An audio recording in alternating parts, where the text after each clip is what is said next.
Hey, everybody, and welcome to Healthy Living. I'm Chef AJ, and my guest tonight is Jeff Nelson. Jeff is the founder of VegSource.com. He's been an advocate of healthy eating and living for the past 2 decades. He produces the annual Healthy Lifestyle Expo. He's done this since 2001, and he's the director of the Meals for Health program. He's also the father to 3 wonderful, gorgeous children that were raised fully vegan, Nina, Randa, and Willie, and I'm sure he's going to talk about them a little bit on the call tonight. Please welcome my good friend, Jeff Nelson. So, hi, Jeff. How you doing? Hey, AJ. Great. Thanks for having me on. Well, sure. I'm so excited to interview you because even though I know you, there's just a lot of your story I don't know, so I'm happy to hear you tell, the details. Well, great. Yeah. And you know what? For the people that are listening who know you, they probably know you professionally. Some of them know you personally. I just want to say that AJ is a good friend to have. She's someone who takes care of you when you need it. And, when Sabrina was in the hospital, she had a bad crack up on the bike this past summer. AJ was there. She brought food to us a few times. She brought laughter. And, when you're AJ's friend, she's got your back. So we really appreciate you at our house, AJ. Thank you, and thank you. And to call what Sabrina went through a bad crack up, this poor woman was actually run over by a truck, and she not only survived, but she thrived, and she's just, that would be a story to tell, how somebody goes through that and just comes out the other end with the way she has. That's just a testament to her healing and your love and care. That was just the most unbelievable story I've ever heard. Like when you posted it on your blog, I almost thought this must be an April Fool's joke. People don't get run over by trucks and survive like that. So thank goodness. So Jeff, there's one thing you don't know, and I maybe I told you, but I don't think I have. So thanks to the Healthy Lifestyle Expo, which you founded in 2001, and I went to that one. I believe it was in the Woodland Hills at the time. That might have been the first one. Yeah. And I hadn't met you yet. And Dr. John McDougall was the speaker, and I had never met him either and never heard him speak. I had already been vegan myself since 1977, but I had married my husband Charles a few years prior, and he was not vegan. And he came to that conference with me, and the minute Dr. McDougall finished speaking, my husband became vegan, and then my sister, because of your expo. And so, so thank you for doing that, because, when you think about it, how many people have become vegan because of hearing something at your expo and then, taking action on it. So thank you for that, because, now I'm married to a vegan. Well, I'm going to give John McDougall the credit for that, but no, it's great. It's, you put these things on too. It's wonderful to give people a place to speak from and, spread the good word. So I didn't know that, though. That's great. Yeah, and you were one of the first people putting on these expos, and boy, yours has really, really grown the past 15 years. So what made you decide to do that, to take it to the expo? And you were doing the website before. I don't even think I had email by the time you started VegSource in 1996. I don't think I was even doing email then. So you really were a forward thinker when it came to that, because your website has really expanded and thrived, and it's just amazing how many people you're able to reach. Well, the expo started more or less just as a party. We had VegSource. We started, as you said, in 1996, and by 2001, we thought, there's a lot of people on here talking to each other from all over the world. We should have like a dinner in a restaurant. So we booked a little restaurant up here called Vegetable Delight. I'm sure you've been there. And we booked a private room which seats about 40 people. And just put it up to see who would come. And within about a week, we had, 120 people signed up. So we realized we had to move it to a bigger venue. We put it in a hotel. But it was really it was a one-day event to kind of people to meet each other. And we brought in, friends that we'd made, like John McDougall and John Robbins. And, geez, who all did we have there? I think we had Colin the first year. Wow. And we had the Not Milkman, and we had another... I said we had about 5 speakers, and that was just, the first time we did it, and everyone had such a great time. We said, we just have to do this again next year, and it just kind of took on a life of its own. And I remember the very first year you guys even went to Disneyland, if I remember correctly. Yeah, that's right. We had Disneyland the next day. A bunch of people tagged along. Yeah, that is so fun. So since not all my listeners are familiar with Sabrina's story, why don't you just tell a little bit about how you even came to this way of eating through your wife's illness? Right. Well, actually, we started before that, about 6 years before Sabrina got sick. I heard John Robbins speaking on the radio here on KFI. He was being interviewed. He'd just written Diet for a New America. I went to the Bodhi tree and picked up a copy and came home and read it and decided, wow, I need to change the way I'm eating. And I decided to go vegetarian. Really, the health arguments that he put forward kind of resonated with me. Sabrina read the book a couple of days later, and for her it was the animal side of it because she had chickens as pets growing up, and they'd all had names and personalities, and they waited for her to come home from school before they laid their eggs and so on. And she'd always sort of thought that the chickens that we eat are, different than the chickens she had as pets. And that book made her realize, no, they're not. They're just the same. It's just that they've been terrorized their whole lives. And so she decided she didn't want to be part of that. So she went vegetarian for that. So we were vegetarian for about 6 years when Sabrina was diagnosed with a rare autoimmune disease called relapsing polychondritis. And that's where your immune system attacks the cartilage in your body. It started in your ears, and it goes to your nose and in your throat and your chest where you have cartilage around your heart. And it has a survival rate of about 40% over 10 years. I saw a study about this at the time. And so she kind of struggled with this for a year. We actually thought we were doing the food thing right. We're vegetarian. And her sister gave her a book by John McDougall, the McDougall program. And it actually sat on the shelf for about a year because, when you're vegetarian, family members give you vegetarian books and you figure, oh, another cookbook, thanks. And one time she was having a flare-up after a vacation, and when that would happen, she'd just sort of go to bed for 2 or 3 days and take steroids and things that she was prescribed.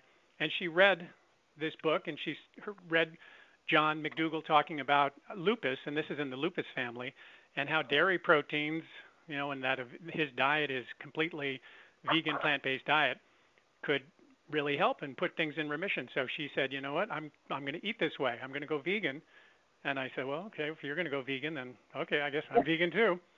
And, long story short, 3 weeks later when she had her monthly appointment with Dr. Rodney Bluestone, who's a rheumatologist in Beverly Hills, for the first time in a year, her SED rate was normal, and the anti-nuclear antibodies that are an indirect measure of the activity of the disease were not present. And then 3 months in a row going back and getting those same results, he said, you're in remission, and your dietary strategy is working. Your cholesterol is 135. And so that was it. We never looked back. That was how we got into, and that was really sort of the impetus for VegSource as well. We went on the internet during 1996, and we're looking around for websites and information, and we just decided, kind of as our form of kitchen activism, to start our own and to tell Sabrina's story, and that was the beginning of VegSource. Wow, I love that, VegSource, the source for all things veg. What a great name too for a website. Seriously, that's just fantastic. So your 3 children were actually raised vegan then, all 3 of them, huh? They were, yeah. And I believe they're like 21 and 17, something like that? The girls are 22 and Willie's 19, yeah. Wow. So and they look pretty healthy to me because, we get a lot of, you can't raise them vegan. And if they're not, it's like you hear that a lot, it's not It's funny healthy. because the pediatrician who we started with was very skeptical in the beginning and all the, the protein questions and that sort of thing. And, but he was open to it, but he was a little kind of cautious about it. And at one point when the girls were maybe 14, they had to go in to get a shot or do something, and he turned and said to us, if all my patients were as healthy as your kids, I'd be out of business.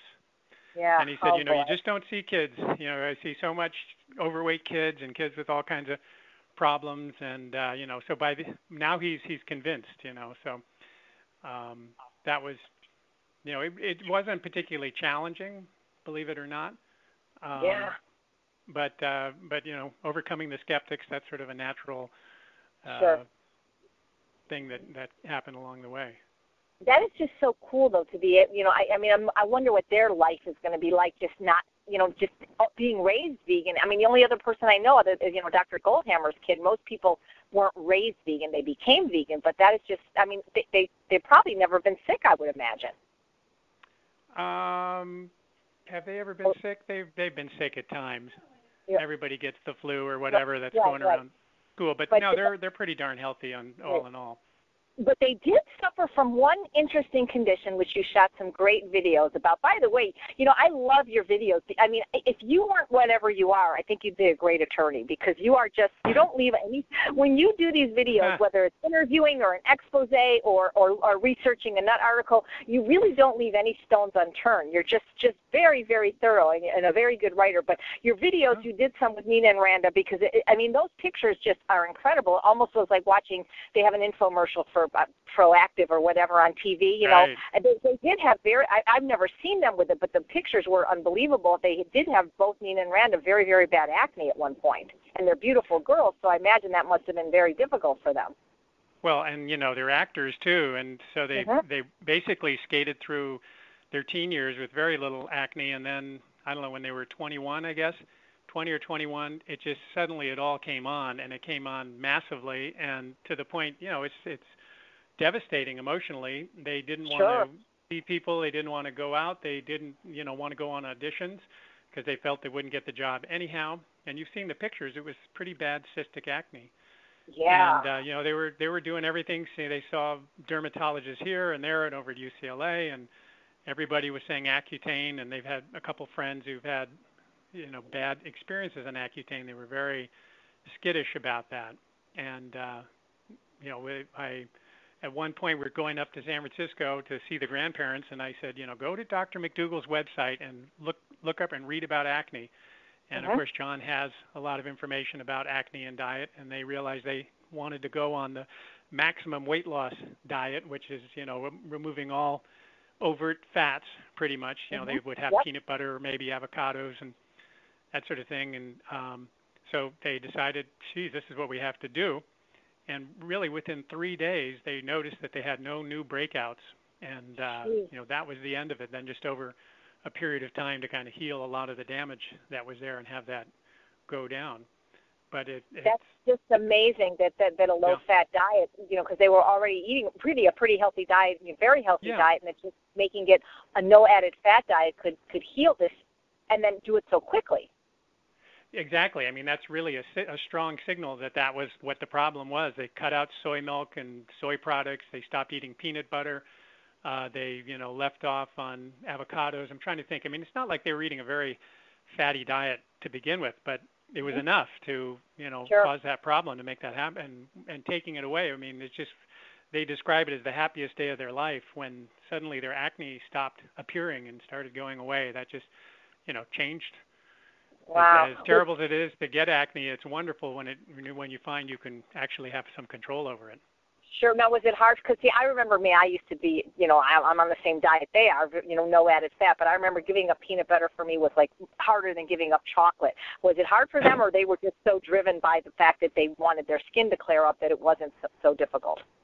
No, that was the case. They were, desperate and willing to try anything and everything. And when they got results, that was it. They have, zero problem being compliant. They're scared to death. I mean, they were. They may ease off every now and then just a little to see what happens. But no, that was, no problem for them. And they add more dried fruits and things to get more calories because they're not trying to lose weight. So they find ways to keep the calories up, but just keep the fat out. Yeah, great. That's just, I love that story. That's so great. I'm so happy that happened for them. So tell us a little bit about the Meals for Health program I know what it is because you had me there, but a lot of people don't know about this wonderful work you do with this nonprofit Meals for Health. What is it? Who founded it? And what do you do as director? Well, I've been part of Earthsave International, which is a nonprofit that was founded by John Robbins 25 years ago or something. And, this kind of grew out of the expo. You were probably there the year that we came up with the idea. My sister worked and brother-in-law work at a food bank in the Sacramento area. And it sort of got us thinking, we put on these expos like you put on yours. People fly in, they have to be able to afford to fly in, they have to be able to buy a ticket. If they're coming from somewhere else, they have to be able to pay for a hotel. So, that kind of limits the people who a program like this is available to. They have to be able to afford it. And we thought, well, why shouldn't everybody have this? Why should someone have to be rich enough to get this information? And we Sabrina came up with an idea of let's take an expo into a food bank, into a low-income setting, and kind of see what happens. Let's see if this information that makes people well and lose weight and regain their health and get off medications, let's take it into a low-income area. So the first one we did was up in Sacramento. You were there. Right. You prepared Great. the food, the kickoff weekend, and basically it's a 4-week, a 30-day program where the first weekend, the first 2.5 days, people come and they are there just like for an expo the whole time. They're being fed there, and they're hearing a succession of speakers, which are the John McDougalls and the Doug Lyles and the the regular suspects, the Chef AJs, and the Jeff Noviks and so on. And we just kind of, point a fire hose of information at them all weekend long. And by the end of the weekend, they're kind of, oh my goodness, they're having epiphanies. They really understand the relationship between diet and health. Most of them have lost a few pounds in that first weekend and seeing their numbers go down. So the program is basically we bring in a medical team, and they get exams before, and they're monitored during, and follow-ups after. We have the kickoff weekend, and then we have more speakers come in during the 30 days, and we have potlucks and films and so on, a lot of support. And then we have a graduation at the end of 30 days. And people are, it's a moving experience. People get off medications, just all the things that we know happens. People with type 2 diabetes are no longer diabetic once they are doing the program. And we did one, I think you were participating in that one as well, up in Oakland at a church up there. And, they're still going strong. What has it been? I think 2 years out from that one, and they've got a group in the church, which includes not just the people who took the program, but a lot of people who have, caught on to it as well because they've seen the results that the group has had. And they call them, I think they call themselves the temple keepers, because your body's a temple or something. And, so it's like an 85% compliance rate from the original group. In other words, it's really took. And so, it's rewarding work. It's fun. We weren't sure what would happen when we did the first one. Would people, follow the program? Would they be interested in the program? And it was way exceeded my expectations. And it's, how it is. The people, they think you came in and did something, like you did a miracle. Oh my God, I'm no longer ill. I'm no longer taking these drugs I've taken for 20 years. Thank you. And it's like, well, we didn't really do this. You did. You just changed what you ate. So, it's very rewarding to go in. You don't know what's going to happen, but you find that, it's good for you too, as the person helping them. Yeah, it was wonderful volunteering because, like you said, it's sort of like doing a McDougall program or a Healthy Lifestyle Expo for people that either maybe couldn't afford it or maybe just would not have even known where to get this kind of information. And probably wouldn't have done it if they'd known what it was. We took great pains to let people know that it was a, plant-strong program and so on, but we never called it vegan or anything like that. So the people, when they came into it, they didn't even really know what they were committing to completely. But that was okay. That was okay. They sort of like, if I'd known what it was, I probably wouldn't have done it, but thank goodness I didn't know because I did it, and now, I'm going to stick with it because I'm better. Right. So. Well, what impressed me about the program, other than the camaraderie, was that you seemed to have just as many people wanting to volunteer as you did participants in the program. You had these food coaches. Wasn't that great?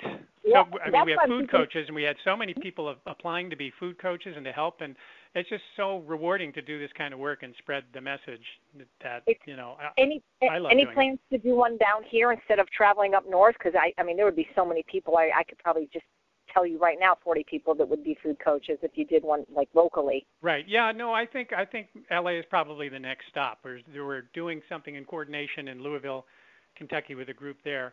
But I think you're right. I think the next one needs to be down here. So it's a matter of assembling the adequate funds and then lining up the schedules of everybody involved because, we all do it as volunteers. Now, I know that your website is www.vegsource.com, but is there a separate one for Meals for Health if somebody wanted to contribute or donate or find out the possibilities of being a volunteer when this happened? What is the website for that organization? And that's just the Earthsave website, earthsave.org. Okay.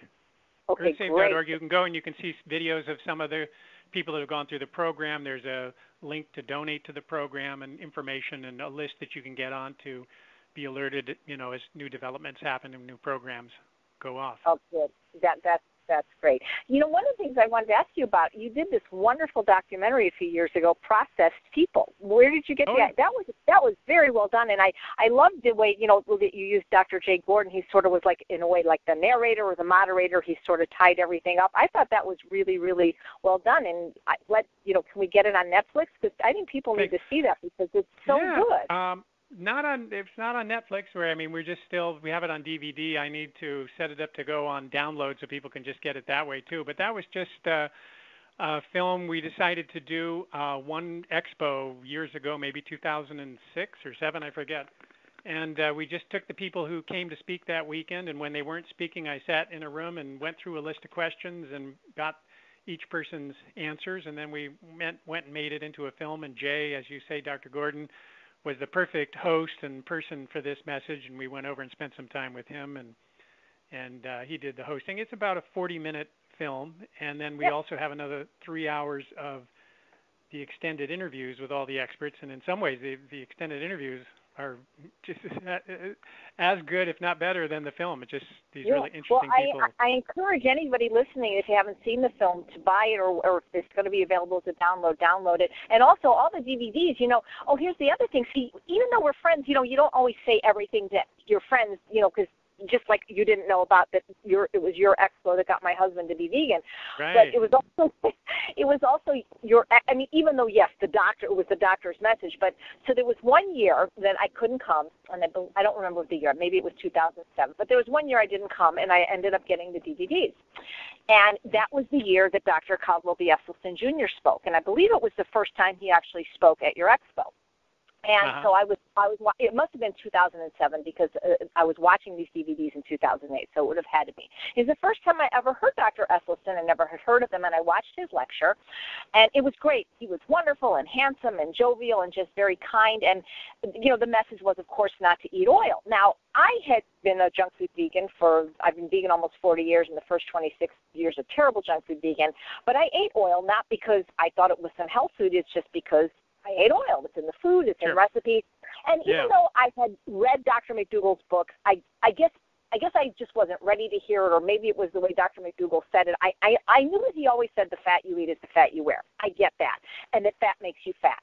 But it wasn't until I watched the DVD from your expo of Esselstyn where he really, really very well explained why oil is not a health food, even though it's also fattening. But he really, with the graphics and everything, explained how it is the endothelial. And it was like, I remember it was July. I was watching this, and I was like, oh, so this is why we don't eat oil. And on August 1st, 2008, I just stopped eating oil just like that because I really understood it. So Essie is the reason, huh? Well, that's cool. Yeah.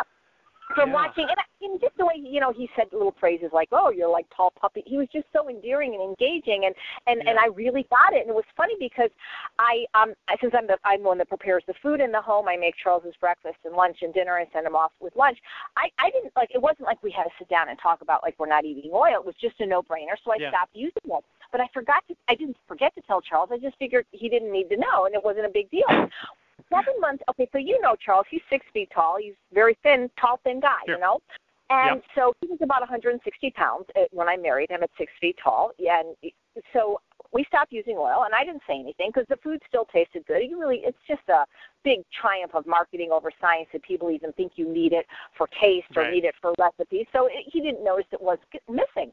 But about 7 months later, he doesn't usually wear a belt, but we were going to a wedding or a bar mitzvah, and he had to put a belt on because he was dressing up, and it was too loose. And the belts usually have a little notch for where you normally is. She goes, oh my God, I can't, because we didn't even own a scale at the time. And he goes, oh my God, I'm losing so much weight. I must have cancer. I'm like, calm down. I forgot to tell you, but 7 months ago, we just stopped eating oil, and he had lost 20. Now, this is a guy that didn't need to lose weight at all. And he was perfectly fine, but he lost 20 pounds in 7 months just from stopping oil. And he didn't even know he was not eating oil, so it couldn't be the placebo effect. And what was so interesting is he had a benign tumor on his spine that was about the size of maybe half a tennis ball. But because it was located, they didn't want to remove it. And 7 months after stopping oil, this tumor shrunk to about the size of a nickel. And right there, I was convinced that nobody needs to be eating oil. You know, if you want to eat some nuts and seeds and avocado, if you can afford the calories. But anyway, so once again, thank you for your Healthy Lifestyle Expo, because that was another thing. See how you've improved the health of my family? Well, you know, the year that probably that you saw that DVD, Essie had come, and I think actually Essie started coming pretty early, like 2003, but maybe I'm not sure which DVD you saw. He flew in from Cleveland for the expo, and there was an English guy there who was, you know, waiting to catch a cab or something. And he said, "You're Dr. Esselstyn?" And he said, "Yes." And he said, "You're the reason I came here from England." You know, he had seen Essie video somewhere and bought his book. He'd had his own brush with heart disease and been hospitalized and so on and regained his health. The same sort of story there where it's funny. He's very recognizable, Dr. Esselstyn, for those who know him. Yeah, absolutely. And if you don't have if you missed any of the DVDs are great, and you just had a huge blowout sale where you could buy like all of them for just a fraction of the cost. Amazing, and they're great. That's still going on until Friday. Yeah. I'll push it. Yeah, we're selling actually all of the DVDs that we have, which is like 2,000 and I don't know, it's 9 DVDs.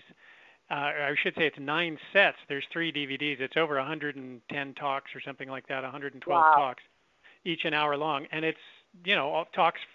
A variety of talks from all the experts we love, and it's sort of like an instant library. Normally, we sell these things for a certain price, but right now, this week, they're going for, I think, $250. You can get an entire library of, you know, 100 talks that you can pull out and watch for years to come. So, but yeah, those are all the Expo DVDs. Those are so great. So this may be an unusual question, and maybe you don't have an answer, but I know a lot of times when I interview chefs, I'll say, well, what's your favorite recipe? And I'll often get answers like, well, that's like asking somebody what their favorite child was. But of all the speakers you've booked, and not that it was one that was your favorite, but was there one that just really just blew you away or surprised? I mean, because of course all your speakers are great, but was there one that you just didn't expect it was going to be this great, or something that was just an audience favorite, or some favorite moments that you remember from the last, 15 years of doing these conferences? Wow, that's tough. That's tough. I mean, because there have been a lot of moments like that. I enjoy the expo as much as anybody, and it's a chance to recharge, every year, to go back and hear new people and people you've heard before, and it kind of reinforces what you know. Yeah, I mean, I'm just trying to think. There have been interesting times and moments that have happened. Of course, there's the moment where somebody kind of tossed a grenade between Joel Furman. I was just going to say that while you're thinking of your favorite moment. I mean, that has like hundreds I don't know if I'd say that's my favorite moment, but that was an interesting moment. Then there was a moment when John McDougall put Jacobson from CSPI, Michael Jacobson, who runs CSPI, he came out and spoke one year, and McDougall was giving him a hard time about dairy.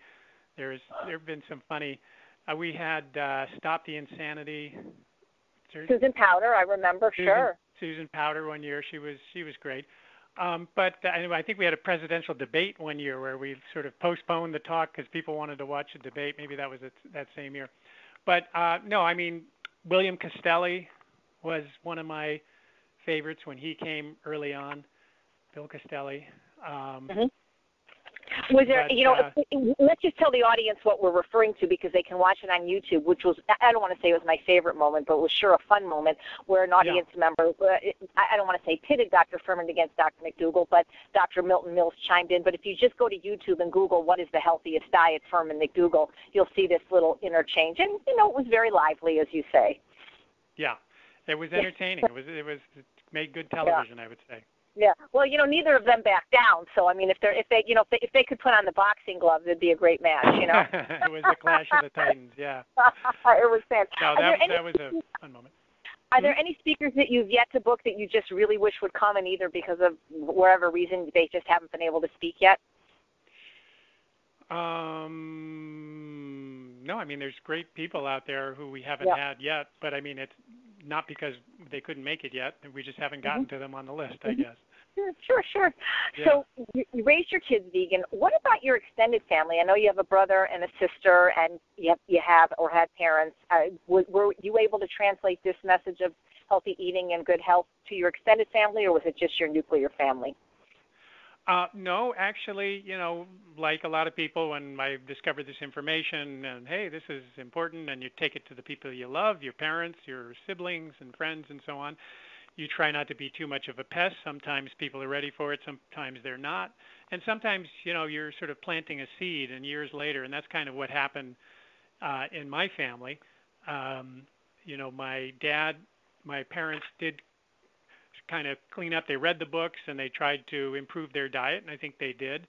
And then my dad had some heart issues and had to have stents, and suddenly he found religion and had a series of calls with McDougall and with Esselstyn. My parents went to, a 10-day program.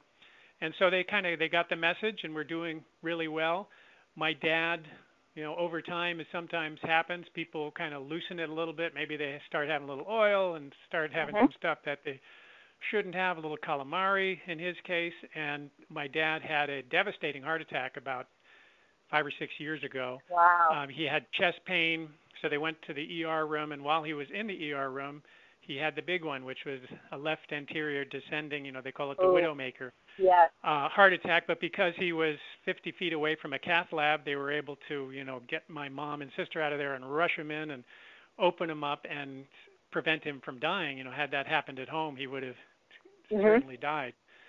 And so at that point, as I said, about 5 years ago, that was it. They basically, the food was completely controlled because they had a cook who was just McDougall, Furman, AJ, just all the, legal stuff. And my dad eliminated his heart disease at that point and got off all his medications and, lived another 5 years, high quality life. He wrote 2 more novels.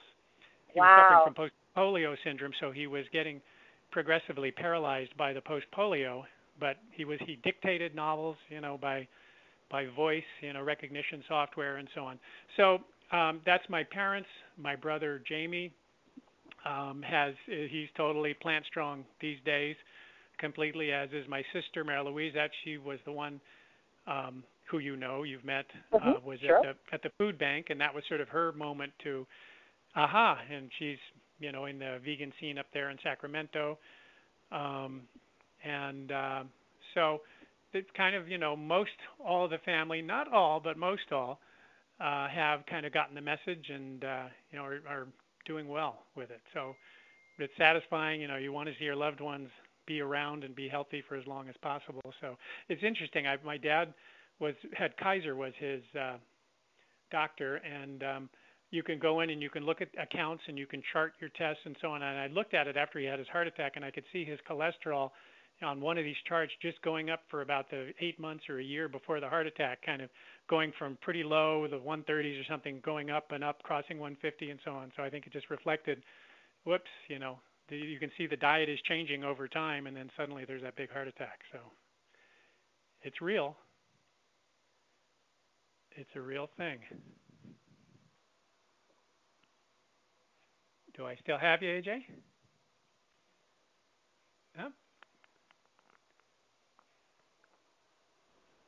Hey, Jeff, are you there? Yeah, I'm here. Oh, I'm so sorry. There was a little bit of glitch on my computer. So, okay. Your dad, 5 years, quality life after that. So you might have still talked, but I apologize if I missed anything you said after that. Yeah. No. Just noting that his looking at his medical records at Kaiser, that he, you could see the cholesterol going up as he kind of loosened the diet right up to the point of the heart attack. So. Wow. That's so raising your kids vegan, did you encounter any challenges? Because I hear so much from parents that it's so hard to get kids to eat healthy. They want macaroni and cheese, they want all these things. Your kids never had these things, so my guess is they probably never wanted them. Yeah, they never knew what they were missing, and they still don't. So that was never a challenge. Kids will eat what you give them, and who is the doctor, the pediatrician, Atwood, Charlie Atwood. I don't know if you ever met him, but he wrote a book, and he used to talk about tough love at the dinner table, and that kids are not going to starve themselves to death if you give them the food that they're supposed to eat. They're eventually going to eat it, if the other stuff's not around. But so to answer your question, with our kids, it was never an issue. They just ate what we gave them. They never really had a desire to eat the food that their friends were eating. If it was pizza or whatever, we would just talk. We would propagandize them. We would tell them that's not really desirable food. We don't eat that food. That's not as healthy and that sort of thing. So they were fine with that. And if anything, they had an effect on their friends growing up, and particularly as kids reached middle school and high school, where they have had several friends who went vegan directly as a result of sort of their example. Not they're trying to push it necessarily. And so we've had calls from a variety of parents over the years saying, oh, my kid's demanding to be vegan. Can you help me out? Can you tell me what can I feed him? And blah, blah, blah. So. Demanding to be vegan. That's funny. Well, like what you said is so true, Jeff, about how kids will eat healthy food if that's all that's offered. And it might have been Jake Gordon or one of the other vegan pediatricians that said there's really no such thing as a picky eater. It just means they're not hungry.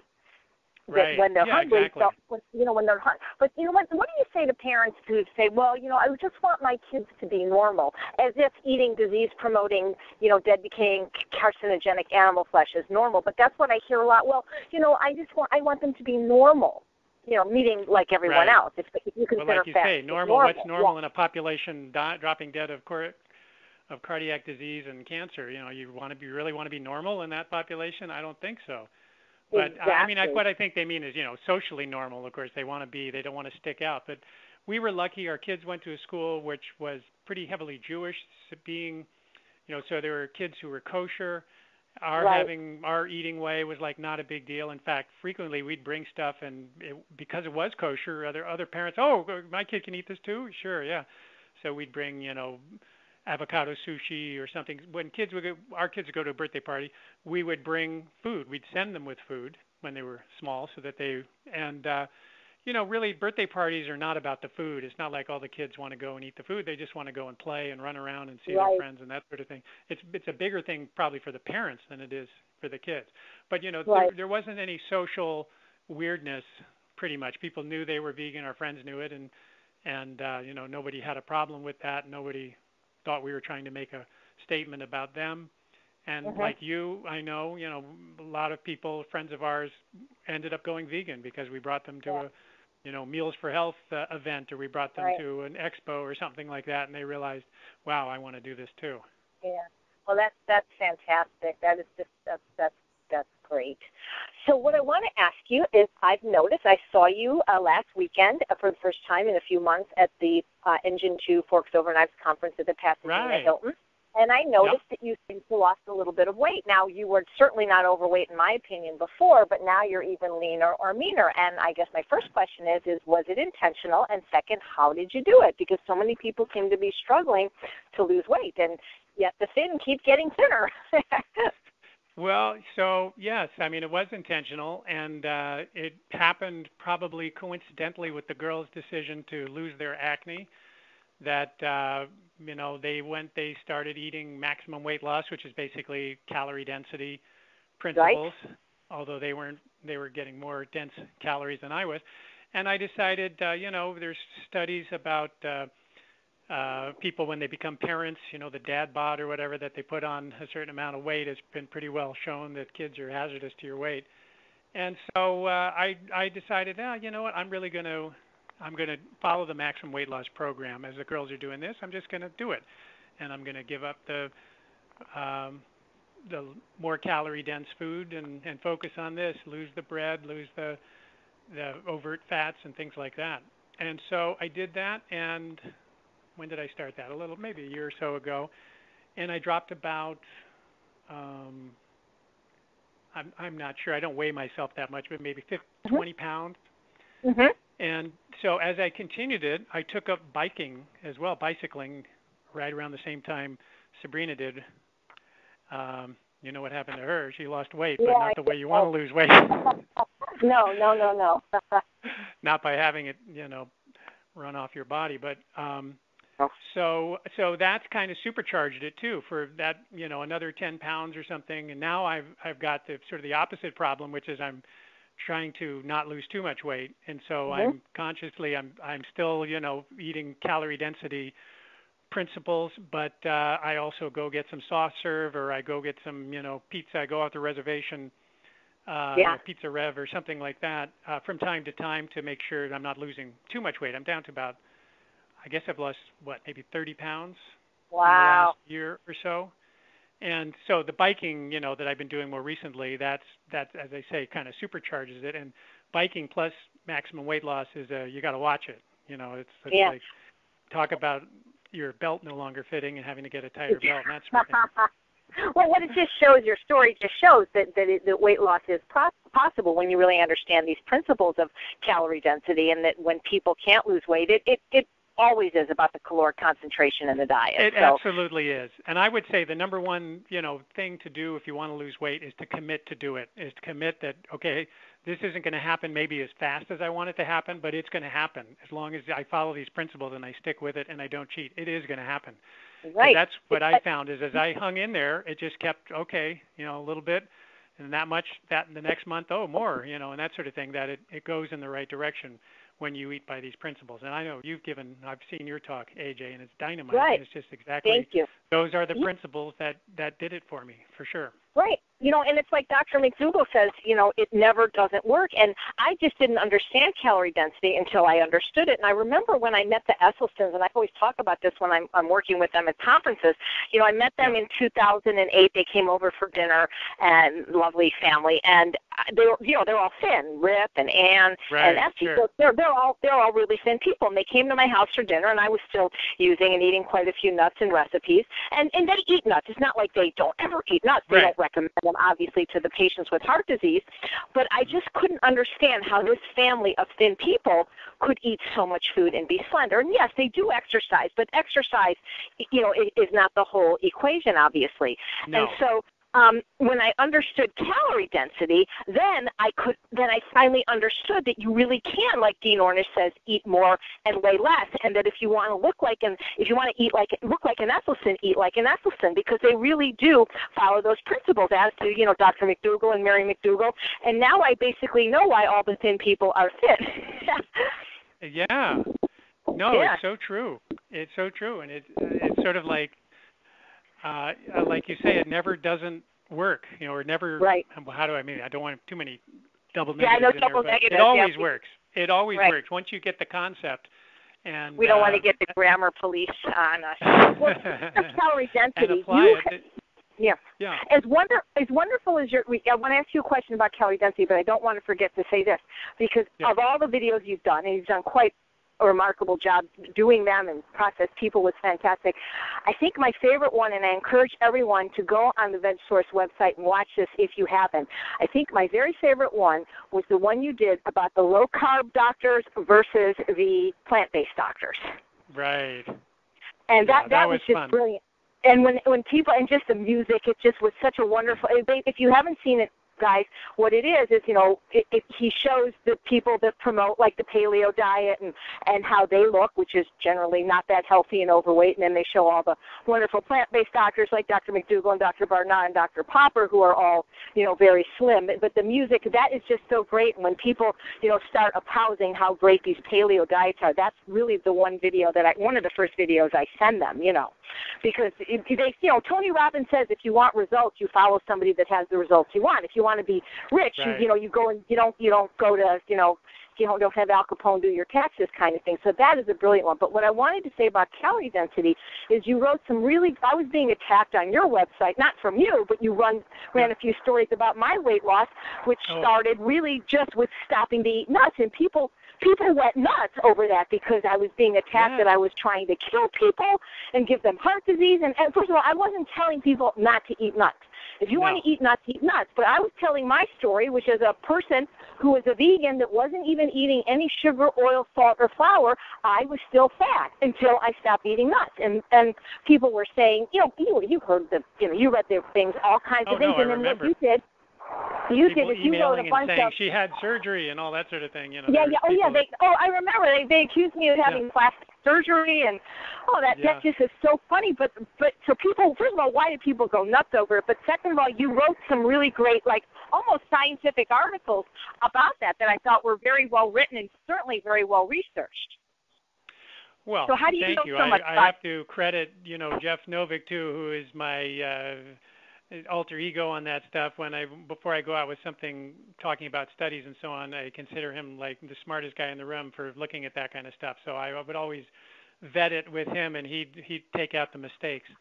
But no, that was really interesting because I remember seeing you. Maybe it was at a World Fest or somewhere, and seeing you. Yes. My God, AJ, what happened to you? You know what? That's so funny because World Fest was in May of 2012, and I stopped eating nuts on January 2nd, 2012. So it was January, February, March. So it was about 5 months. So I had lost only about 20 pounds because I've since lost almost 50. And I remember you said to me, "What are you doing?" And I said, "Well, I just stopped eating nuts." And you're like, "Oh, we got to write a story." That's how the whole thing started. Yes. So now three things. That's what got the thing started. You talked about Doug Lyle and True North and how that all worked. And I said, "This is a story. Can we write this up?" And so on. Let's do it. Yeah. People should know this. And then, that caused a lot of controversy because, some people believe that nuts are a superfood and that they're absolutely essential for, good health and heart health and so on, and that, nuts don't make you fat and so on. And so I saw, as you know, that there's a certain amount of, myths around the nut world. Some of them are, promoted by nut research, nut industry funded research, and some are just, plain misunderstandings. And so it sort of presented an opportunity. And normally I spend my time debunking the myths about meat or dairy or animal products. Mm-hmm. That's where, most of the focus is. But every now and then, if there's myths out there that are counterproductive on vegan foods, it's worth mentioning those. So, I just thought it was a good idea to have a say on some stuff. I remember articles up there about, nuts don't cause weight gain. That was a big article, a video that was being circulated. And I looked at that, and it was a survey. It was a survey of studies or a review of maybe 20 or 30 different studies that concluded that nuts didn't cause weight gain. And then I went and I got each one of the studies that it was based on. And it turned out that most of the studies were what's called calorie controlled, where the subjects are weighed before each meal, and if they're gaining weight, they're given fewer calories to eat, and if they're losing weight, they're given more calories to eat. And the reason is they are trying to, study a food and how it works on, let's say cholesterol or something like that, and they don't want weight gain, which can affect cholesterol, to be a factor, so they control the weight. And when you look at these studies where apparently, nobody was gaining weight on nuts, it wasn't because they're adjusting the calorie intake. It's meaningless. You can make any food look like it doesn't cause weight gain if you just, lower the amount of calories when someone starts gaining weight. So I put that out there, and actually, I think it was Michael Greger had that video, and he took it off the web when he saw that, and he made a new one saying nuts don't cause the expected weight gain. They do cause weight, but not as much as you might expect. And that I did another article about that's true of all foods. You don't just eating an extra 3,500 calories doesn't make you gain 1 pound, even though 3,500 calories is a pound, because the body's a dynamic, mechanism, and there's all kinds of things at play. And 3,500 calories of nuts is not the same as 3,500 calories of potatoes, and so on in terms of fat storage. But so that just kind of was a fun time to sort of expose some of the nut research that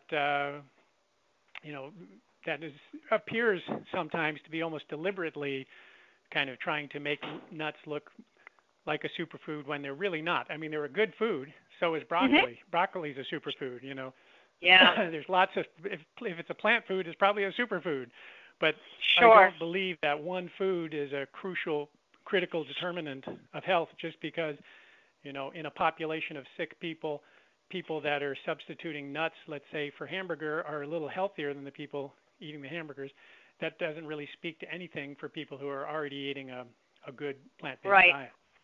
And again, if they say an ounce of nuts is healthy, and if you can moderate the use of them and be happy with your weight, do it. I just couldn't do it. No, and I can't either. And like peanut butter, things like that, I just, Oh, if I'm eating peanut butter, I'm going to be eating a lot of peanut butter, and then I'm not going to be eating under calorie density, and then the weight's going to come back on. So I understand that too. I'm sorry, whoever invented peanut butter, George Washington Carver or whatever, that stuff is crap. I have more people that have, that Achilles heel, even more than chocolate. There is something just about peanut butter that it's crack. Yeah. It really is. No, it's very satisfying. It's really good. Oh, my God. So what is next for VegSource and Jeff Nelson and the Nelson family? What do we have to look forward to? Well, I mean, I got a couple of projects I'm working on right now that are in the shoot for 2016, but they're kind of under wraps a little bit. But so I'm not talking secret, too much okay. about those. But yeah, so we've got a couple of projects, in the works, and also just Sabrina, who's been healing, and she's a trooper here. She just had her 7th surgery Tuesday before Thanksgiving. Hopefully the last one. But can you believe that? 7 surgeries, poor thing. That could have been a documentary. That ordeal to be run over by a truck and live. No, I mean, that's just. I mean, it's just. Oh God. Well, and she's lucky, and we count her as lucky. It's really going to be probably a couple of years before all the nerve damage, so we're told, is going to be healed. But it should. She should be able to come back all the way. So my number one priority in the new year is we're going to go somewhere and relax and probably go to Hawaii for a few weeks.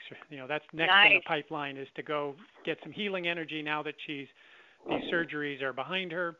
And she's just in a recoup mode and doing physical therapy still like 5 days a week for her knee and her elbow and her ankle. And, she broke a bunch of bones and lost a lot of skin and all that stuff. But she's coming back and trying to, she's almost limpless. I wonder if the fact that I wonder if the fact that she ate such a healthful diet for so long, it obviously didn't help her not get run over, but just the healing in general, having such a strong immune system and such a. I think so. I think so. You brought her wonderful stuff when she was in the hospital. I brought her mashed potatoes. She just ate mashed potatoes and fruit is all she felt like eating for the 2.5 weeks that she was in the hospital.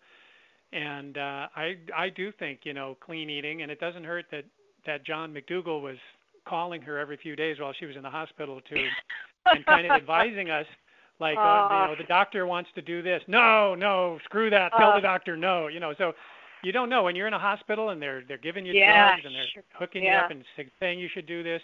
You don't really know. You just, you're dependent on the doctor. But when you have John McDougall in your back pocket telling you should do that, but don't do this, then we feel much better. And, the hospital suddenly, over the troublemaking patient, we have to sign releases that the patient, turns us down. But thank goodness for John to kind of help. Well, that is Sabrina. So cool. Like it's like Commissioner Gordon has the bat phone and you have the McDougall phone. Yeah, exactly. That is very cool. So one of the things, Jeff, that I ask just about everybody I interview, just because I'm curious, it doesn't have to be somebody plant-based like John McDougall, but who's inspired you the most in your life? I mean, it could be your dad. It could be somebody that you never even met.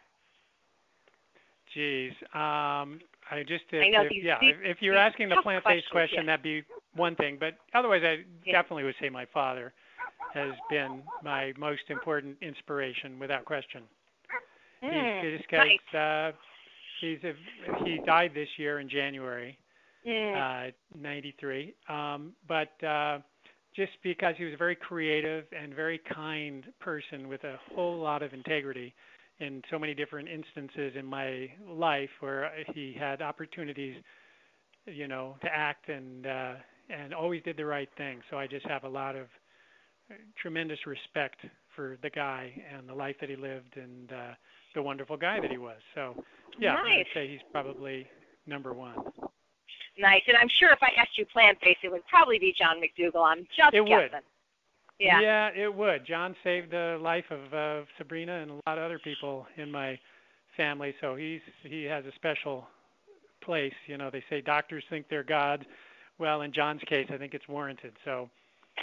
He sure inspired. Yeah, I mean, he's been doing it probably longer than just about anybody. That's true. That's true. Yeah. So he really is a pioneer. So why do you think there's, I don't want to make it sound like it's a negative thing, but it's not so much controversy in the plant-based world, but there is some disagreements about things like nuts and beans and things. And, and I kind of feel like Rodney King, like, can't we all just get along? Because we're, compared to them, meaning the people that are eating meat and hurting animals and, causing all this death and sickness, we're such a small group that it would be great if we were a little bit more cohesive, and instead of fighting each other, if we're going to fight at all, fight them. Yeah, I mean, I look at these things as kind of how many angels can dance on the head of a pin. These are not huge issues. These are small issues that if you take the plant-based diets of most all of the big experts out there, you can tweak them and you probably won't hurt them. You know what I mean? You can tweak them in 10 different directions and they're still going to be excellent, wonderful, helpful diets. And right, they're still going to be healthier than any version, pretty much, of an animal-based diet. Yeah, absolutely. So, I mean, I think that everybody's got a really good diet. In terms of my own, where I come out. I mean, I think there's some differentiation that people like to make about this diet versus that diet as a kind of, maybe mine's a little better. It's like a kind of a sales thing, right? Because I don't think that the differences, warrant this group of people is going to live this much longer. This group's going to, benefit more than that group. I don't. Yeah. I think that the diet that you like and that is easy for you to maintain, that's the right diet for you. The diet. Right. The diet right. that the works. The one that you'll actually do. Not that these people would ever accept your invitation, but would you, I know that, I've spoken a few times at the McDougall Advanced Study Weekend, and he often invites people that not only are not plant-based, but that he doesn't even agree with. Would you, it doesn't seem like there's really a lot of controversy at VegSource. Would you ever hire to speak like a Lauren Cordain or a Sally Fallon? Would you ever consider doing something like that so that, Probably not them, not those guys. John McDougall, of course, he went up against Atkins and Barry Sears and different people at different times, and that's good television. I just watched that yesterday. I never saw it. If you guys want to know what I'm referring to, is you can go on YouTube. It's called the USDA National Great Debate, and it's got John McDougall, Dean Ornish against Atkins and Sears. Fascinating. It's 3 hours long. Yeah. So he's got, and they did a series of things together where they traveled around and so on. But I just don't know. I mean, it's what we try and give the audience what they want. I'm not sure that they want a portly, hefty Lauren Cordain coming out and talking about, longevity or whatever it is he talks about on his paleo stuff. And whoops, here, can you take that? Why do you? The other thing I was going to say is one thing in all the diet wars, quote unquote. Yeah.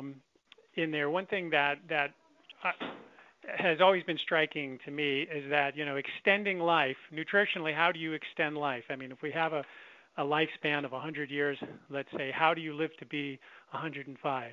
How do you do that? And the one kind of, without dispute, one way that's been shown in pretty much across the animal kingdom is calorie restriction, is reducing the amount of calories and extending the life of the insect or the animal or whatever it is. And it's also nutrient restriction. When you cut the calories, you're also cutting the amount of nutrients that somebody is getting. So, I mean, that's all of the questions around which food and which nutrient and what, is there a magic bullet? Do you really need this? You really need that? Is kind of, there's no research that I know of that says, you can extend someone's lifespan 10% more if they just get enough of this nutrient. So, I mean, it's kind of telling that even